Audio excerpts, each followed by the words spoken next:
في صدمة فجرت مواقع التواصل خلال الساعات الأخيرة، ضجت السوشيال ميديا بخبر انفصال الفنان كريم محمود عبد العزيز عن زوجته، واللي كانت دايما بعيدة عن الأضواء وبتظهر كرمز للاستقرار والدعم في حياته. فإيه اللي حصل؟ وإيه حقيقة الكلام المنتشر؟ خلينا نحكي القصة من الأول للآخر.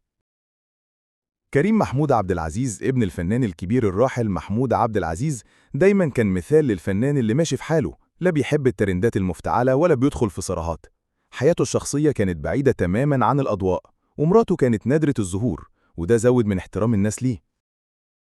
كريم اشتغل كتير في الفترة الأخيرة، شارك في أعمال ناجحة وبدأ ياخد مكانه في قلوب الجمهور. بس في وسط ده كله بدأنا نلاحظ حاجات غريبة. كريم مش بينزل صور مع مراته زي زمان، ما بقاش فيه تفاعل بينهم على السوشيال ميديا، وناس كتير بدأت تطرح السؤال: هل في مشاكل؟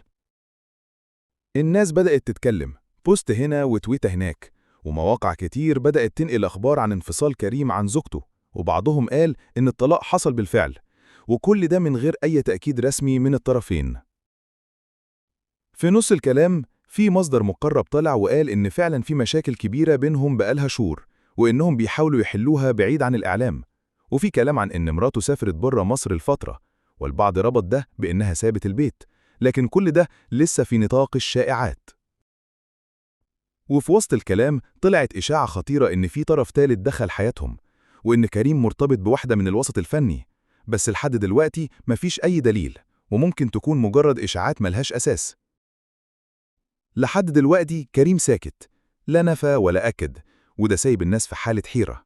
هل السكوت علامة الرضا؟ ولا هو مش عاوز يدخل حياته الخاصة في الميديا؟ في النهاية احنا مش هنا نحكم على حد، لكن بننقل ليكم الترند اللي مولع، ونحاول نعرف ايه اللي بيحصل. وهل فعلا كريم محمود عبد العزيز انفصل عن زوجته؟ ولا كله مجرد شائعات؟ تابعونا دايما وهيوصل لكم كل جديد أول بأول.